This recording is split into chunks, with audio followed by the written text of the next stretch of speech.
துதிக்கும் அடியவர்க்கு ஒருவர் கெடுக்க இடர் நினைக்கினவர் குலத்தை முதல் அறக்கலையும் எனக்கு ஒரு துணையாகும். நேயர்களுக்கு வணக்கம். இன்றைக்கி நம்ம பார்க்கக்கூடிய பதிவு அப்படிங்கிறது 2025ஆம் ஆண்டிற்கான சனிப்பெயர்ச்சி பலன்களை பற்றி தான் இந்த பதிவில் நிறைவாக பார்க்கவிருக்கிறோம். முதல்ல நம்ம நேயர்களுக்கு ஒரு சில விஷயங்களை சொல்லணும். இந்த சேனலுக்கும் எனக்கும் நீங்கள் கொடுத்துட்ருக்கக்கூடிய ஆதரவிற்கு மனமார்ந்த நன்றிகள். இதில் இன்னொரு விஷயம் என்ன அப்படின்னா, ஒரு பதிவு நம்மளுடைய வாழ்க்கையை மாற்றும் அல்லது நமக்கு பயனுள்ள வகையில் இருக்கும் அப்படிங்கிற அந்த ஆர்வத்தோடையும் நம்பிக்கையோடும் தான் அந்த பதிவை நம்ம பார்க்குறோம். அப்படி இருக்கும் பொழுது அந்த பதிவை நம்ம நிறைவாக பார்க்கணும். சில பதிவுகளை நம்ம ஓப்பன் பண்ணதுக்கு பிறகு பாதியிலே அந்த பதிவை ஸ்கிப் பண்ணிடுவோம். அதனாலேயே நமக்கு நிறைவான பலன்கள் அப்படிங்கிறது கிடைக்கிறதில்ல. அதனால் கடைசி வரைக்கும் இந்த பதிவுகளை ஸ்கிப் பண்ணாமல் பாருங்கள். ஏன்னா இன்றைக்கி நம்ம பார்க்கக்கூடிய பதிவு அப்படிங்கிறது மிக முக்கியமான ஒரு பதிவு அப்படிங்கிறதோட 2.5 ஆண்டு காலத்திற்கான நம்மளுடைய வாழ்க்கையினுடைய திட்டமிடலை பற்றி இந்த பதிவில் நிறைவாக பார்க்கவிருக்கிறோம். அதனால் இந்த பதிவை ஸ்கிப் பண்ணாமல் பாருங்கள். பயனுள்ள நிறைய பதிவுகளையும் ஸ்கிப் பண்ணாமல் பார்க்கறதுக்கு ஒரு வழக்கத்தை ஏற்படுத்திக்கோங்க. இன்றைக்கி நம்ம பார்க்கக்கூடிய பதிவு அப்படிங்கிறது 2025ஆம் ஆண்டிற்கான சனிப்பெயர்ச்சி பலன்களை பற்றி தான் இந்த பதிவில் நம்ம பார்க்கவிருக்கிறோம். இந்த சனிப்பெயர்ச்சி பலன் அப்படின்னு சொல்லக்கூடியது இந்த 2025ஆம் ஆண்டிற்கு மட்டுமா அப்படின்னு கேட்டோன்னா கண்டிப்பாக இல்லை.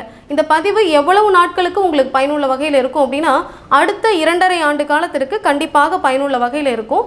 அதனால் இந்த பதிவை முழுமையாக பாருங்கள். இந்த 2025ஆம் ஆண்டு அப்படின்னு சொல்லக்கூடிய இந்த ஆண்டில் மார்ச் மாதத்தில் வரக்கூடிய 29ஆம் தேதி அன்று சனி பகவான் கும்ப ராசியிலிருந்து மீன ராசிக்கு பயிற்சியாக இருக்கிறார்.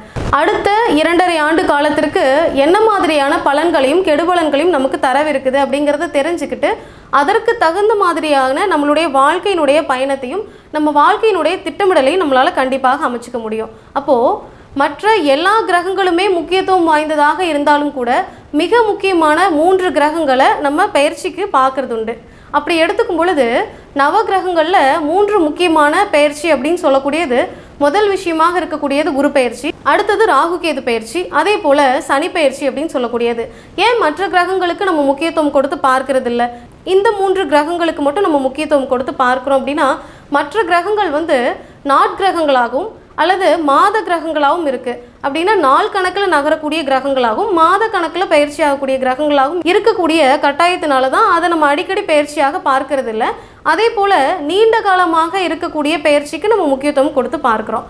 இது நம்மளுடைய வாழ்க்கையினுடைய திட்டமிடலை அடிப்படையாக வைத்திருக்கு. அப்படிங்கிறதுனால தான் இந்த பயிற்சி காலங்களில் நம்ம முக்கியத்துவம் கொடுத்து பார்க்குறோம். அதே போல் இந்த சனி பயிற்சி ராகு கேது பயிற்சி அப்படின்னாலே ஒரு கூடுதல் பய உணர்வு அப்படிங்கிறதும் நம்மக்கிட்ட இருக்குது. இதில் சனி பகவான் அப்படின்னா கூடுதலான ஒரு பய உணர்வு அப்படிங்கிறதும் மரண பயத்தை ஏற்படுத்தக்கூடிய ஒரு உணர்வு அப்படிங்கிறதும் இருக்குது. இதெல்லாம் ஏன் இருக்குது அப்படிங்கிறத பற்றி நம்ம பார்க்கவிருக்கிறோம். அதே போல் இந்த சனி பகவானுடைய வல்லமை எத்தகையது, இந்த சனி கிரகம் எந்த மாதிரியான தன்மையில் இருக்குது அப்படிங்கிறத தெரிஞ்சுக்கிட்டோன்னா தான் அடுத்து நம்மளுடைய வாழ்க்கையை அதற்கு தகுந்த மாதிரி இந்த 2.5 ஆண்டுகளுக்கு திட்டமிட முடியும். அதனால தான் இந்த கிரகத்தினுடைய தன்மையை முதல்ல பார்த்துட்டு அடுத்ததாக நம்முடைய ராசிக்கு என்ன பலன்கள் அப்படிங்கிறத நம்ம கட்டாயமாக பார்த்துடலாம். முதல்ல சனி பகவான் அப்படின்னு எடுத்துக்கும் பொழுது நவ கிரகங்கள்லேருந்து முழுமையாக வேறுபட்டு தனித்து இருக்கக்கூடிய ஒரு கிரகமாக இந்த சனி பகவான் இருக்கிறாரு. இந்த சனி பகவான் யார் அப்படின்னு நம்ம பார்த்தோம்னா சூரியனுடைய புதல்வராக இருக்கக்கூடியவர்.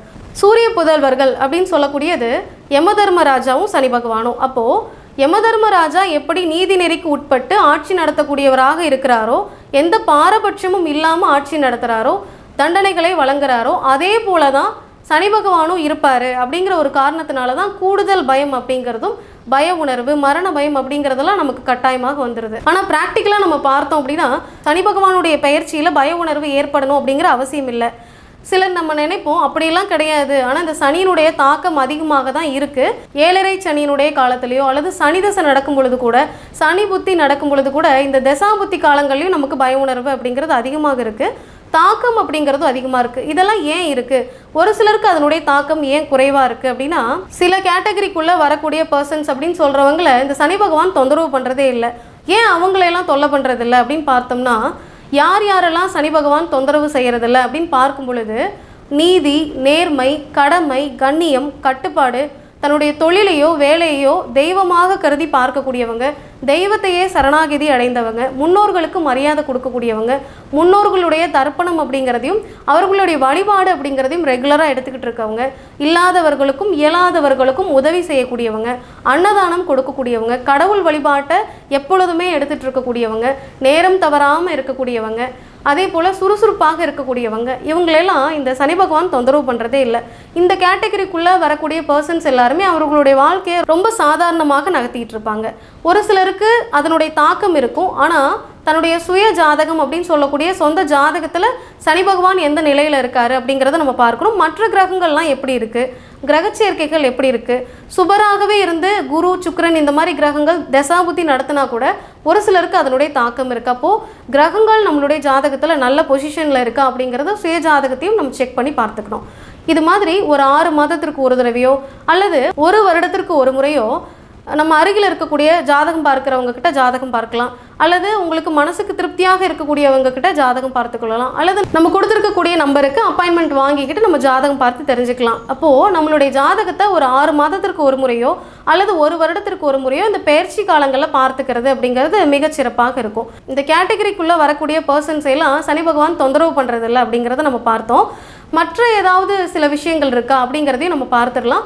அதே போல் இந்த பயிற்சி காலங்களில் சனி பகவானுடைய தன்மை எப்படி இருக்குது அப்படிங்கிறத தெரிஞ்சுக்கிட்டோன்னா தான் அதற்கு தகுந்த மாதிரி நம்ம காலகட்டங்களை நகர்த்த முடியும். அப்படிங்கிறதுனால தான் முதல்ல இந்த காமனான விஷயங்களை நம்ம பார்த்துருக்குறோம். காலபுருஷ தத்துவத்தின் அடிப்படையில் 12 ராசிகளில் 10வது ராசியாக வரக்கூடிய மகர ராசியினுடைய சனி பயிற்சி பலன்களை தான் நம்ம பார்க்க போகிறோம்.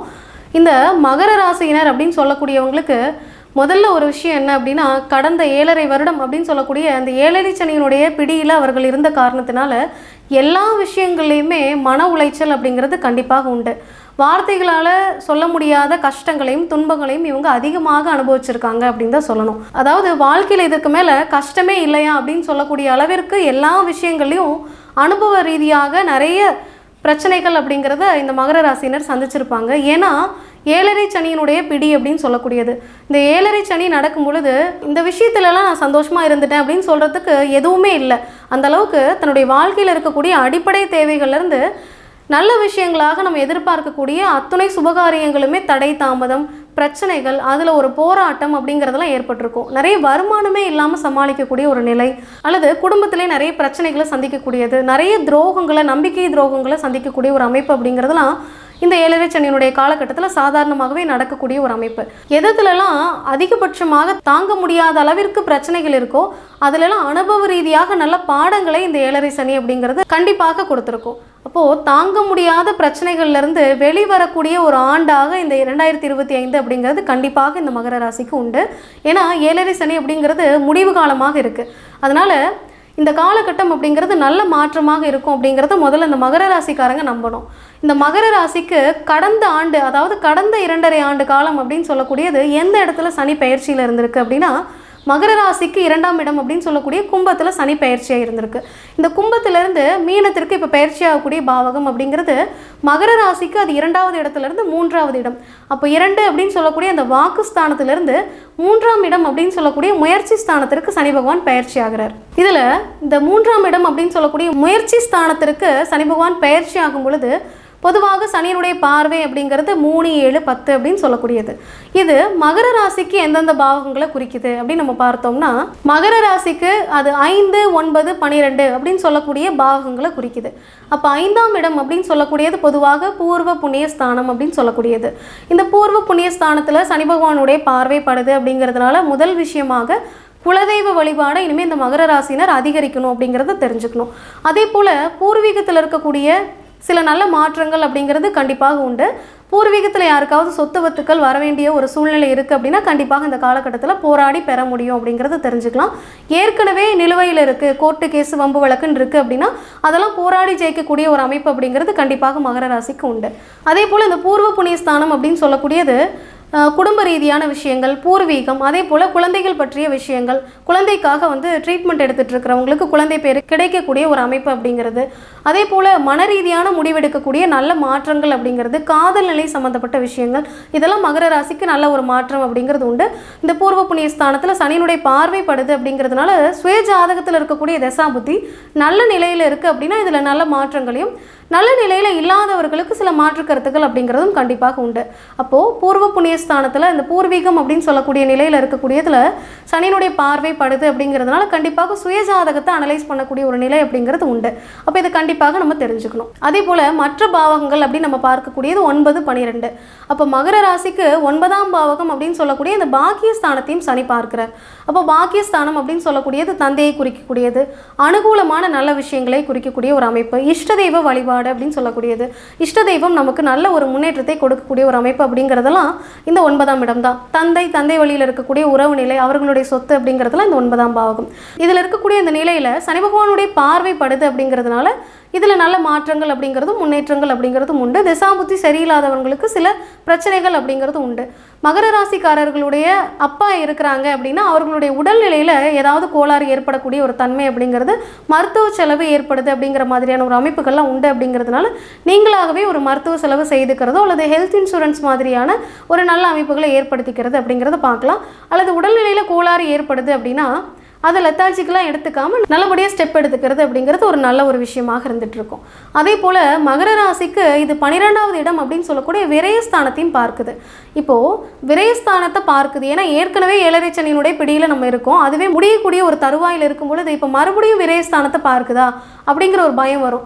ஆனால் நம்ம பயப்பட தேவையில்லை அப்படிங்கிறத முதல்ல தெரிஞ்சுக்கணும். ஏன்னா விரயங்கள் அப்படிங்கிறதுல இந்த மகர ராசிக்காரங்களுக்கு கடந்த அந்த 7.5 வருடத்தில் நிறைய கமிட்மெண்ட்ஸ் அப்படிங்கிறது ஏற்பட்டிருக்கும். அந்த கமிட்மெண்ட்ஸ் எல்லாம் முடிக்கக்கூடிய விரயங்களாக நீங்கள் மாற்றி அமைச்சிக்கிறது அப்படிங்கிறது இந்த நேரத்தில் ஒரு நல்ல ஒரு அமைப்பாக இருக்கும். அதனால் மகர ராசிக்காரங்க இந்த ஏழரை சனியினுடைய முடிவு காலம் அப்படிங்கிறதுனால கண்டிப்பாக சுயஜாதகத்தை அனலைஸ் பண்ணிக்கணும். அப்போ தான் அடுத்து வரக்கூடிய அந்த வாழ்க்கை முறையை நம்ம எப்படி திட்டமிடலாம் அப்படிங்கிற ஒரு புரிதலோடு நம்ம நகர்த்த முடியும். எப்பொழுதுமே நம்ம கேள்விப்பட்டது உண்டு, ஏழரை சனியினுடைய முடிவு காலம் அப்படிங்கிறது நல்ல மாற்றங்களை கொடுக்கும். அதாவது வேலையில் நல்ல முன்னேற்றம் இல்லாதவங்க, வேலை இல்லாதவங்களுக்கு வேலை வாய்ப்பை ஏற்படுத்தி கொடுக்கும். தொழில் அமைச்சு கொடுக்க முடியாதவங்க இருக்கவங்களுக்கு தொழிலை நல்லபடியாக அமைச்சு கொடுக்கும். அதே போல் குழந்தை பேர் இல்லாதவங்களுக்கு குழந்தை, திருமணம் அப்படிங்கிறது அமையாமல் இருக்கிறவங்களுக்கு திருமணம் அப்படின்னு நடைபெறக்கூடியது. இதெல்லாம் இந்த ஏழரை சனியினுடைய முடிவு காலத்தில் கண்டிப்பாக நல்லபடியாக அமையும். நல்ல ப்ரமோஷன் மாதிரியான நல்ல ஒரு புகழ் அடையக்கூடிய ஒரு சூழ்நிலை அப்படிங்கிறதுலாம் இவ்வளவு ஆண்டு காலமாக நீங்கள் போட்ட அந்த உழைப்பு அப்படிங்கிறதுக்கு நல்ல ஒரு ஊதியம் அப்படிங்கிறத கொடுக்கக்கூடிய ஒரு காலகட்டமாக இருக்கும். இதெல்லாம் இருக்கும். இருந்தும் கூட விரயஸ்தானத்தை சனி பார்க்குது அப்படிங்கிறதுனால என்ன மாதிரியான விரயங்களை நீங்களாகவே ஏற்படுத்திக்கலாம், சுப விரயங்களாக செய்துக்கலாமா அப்படிங்கிறதுலாம் திட்டமிடலோடு சுயஜாதகத்தை பார்த்து புரிதலோடு அதை பண்ணிக்கோங்க. புரிதலோடு செய்து கொள்ளும் பொழுது அது நல்ல ஒரு மாற்றமாக இந்த ஏழரை சனியினுடைய முடிவு காலம் அப்படிங்கிறது நமக்கு அமையும். அதனால நல்ல ஒரு முன்னேற்றத்தை அமைத்து கொடுக்கக்கூடிய வழிபாட்டு முறைகளையும் சேர்த்து நீங்கள் இந்த காலகட்டத்தில் எடுக்கும் பொழுது நல்ல வாய்ப்புகளை அதிகரிக்கும் அப்படிங்கிறதையும் நம்ம தெரிஞ்சுக்கணும். அதே போல் நல்ல லாபமான ஒரு சூழ்நிலை அப்படிங்கிறதும் ஏற்படும். இதில் ஏழரை சனியினுடைய முடிவு காலத்தில் நிறைய சொத்து பத்துக்களை அமைத்து கொடுக்கக்கூடிய ஒரு அமைப்பு அப்படிங்கிறது இந்த காலகட்டத்தில் உண்டு. இது சுயஜாதகத்தில் இருக்கக்கூடிய திசாபுத்தியின் அடிப்படையில் கண்டிப்பாக உண்டு அப்படிங்கிறது தெரிஞ்சுக்கலாம். இப்போது மகர ராசிக்காரர்களுக்கு இந்த சனிப்பெயர்ச்சியில் என்ன மாதிரியான வழிபாடு எடுத்துக்கலாம் அப்படின்னு நம்ம பார்க்கும் பொழுது பாவக ரீதியான வழிபாட்டு முறைகள் அப்படின்னு எடுத்துக்கிட்டோம்னா 5ஆம் பாவகம் சொல்லக்கூடிய பூர்வ புண்ணியஸ்தானம் மற்றும் பாக்கியஸ்தானத்தை பார்க்குது. அப்போ இந்த 5, 9 பாவகங்களை பார்க்கறதுனால முன்னோர்கள் வழிபாடு அப்படிங்கிறதையும் அதே போல் குலதெய்வ வழிபாடு அப்படிங்கிறதையும் ஸ்ட்ராங்காக இந்த காலகட்டத்தில் நீங்கள் செய்யணும். அதே போல் தினசரி சூரிய நமஸ்காரத்தை ஸ்கிப் பண்ணாமல் நீங்கள் பண்ணிக்கிட்டே வரணும். சூரிய நமஸ்காரத்தை தினசரி காலையில் எடுத்துகிட்டு வரும்பொழுது நல்ல ஒரு முன்னேற்றம் அப்படிங்கிறது கண்டிப்பாக கிடைக்கும். ஆன்ம பலத்தை அதிகரிக்கக்கூடிய ஒரு அமைப்பு அப்படிங்கிறது இந்த மகர ராசிக்கு ஏற்படும். ஏன்னா கடந்த ஏழரை சனியினுடைய பிடி அப்படிங்கிறதுனால கடந்த காலத்தில் நிறைய மன உளைச்சல் இருந்திருப்பீங்க. உங்களுடைய அந்த செல்ஃப் மோட்டிவேஷன் அப்படிங்கிறது இந்த காலகட்டத்தில் உங்களுக்கு குறைஞ்சிருக்கும். அதனால் தினசரி காலையில் சூரிய நமஸ்காரம் செய்து ஆன்ம பலத்தை அதிகரிக்கிற மாதிரியான வாய்ப்புகளை ஏற்படுத்திக்கோங்க. ஒவ்வொரு சனிக்கிழமை நாட்களையும் சிவன் கோயிலில் இருக்கக்கூடிய சனி பகவான் வழிபாடு அப்படிங்கிறது கண்டிப்பாக எடுத்துக்கிட்டு வரலாம். அப்போ இந்த மகர ராசிக்கு 5, 9 பாவகத்தின்படி குலதெய்வ வழிபாடும் சூரிய நமஸ்காரம் மற்றும் சனி பகவான் வழிபாடு அப்படிங்கிறதும் நல்ல முன்னேற்றத்தையும் நல்ல வாய்ப்புகளையும் தேடித்தரும். நல்ல லாபகரமான சூழ்நிலைகள் அப்படிங்கிறத கண்டிப்பாக ஏற்படுத்தி கொடுக்கும். இந்த பதிவு அப்படிங்கிறது கண்டிப்பாக உங்களுக்கு பயனுள்ள வகையில் இருந்திருக்கும் அப்படின்னு நம்புகிறேன். இந்த பதிவை உங்களுடைய நண்பர்களோடும் உற்றார் உறவினர்களோடும் பகிர்ந்து கொள்ளுங்கள். உங்களுடைய சப்போர்ட் எங்களுக்கு தேவை அப்படிங்கிறதுனால இந்த சேனலை சப்ஸ்கிரைப் பண்ணிக்கோங்க. ஆன்மீகமும் தர்ம சிந்தனையுமே இவருடைய வாழ்க்கை பாதையை கட்டாயமாக மாற்றும். நன்றி.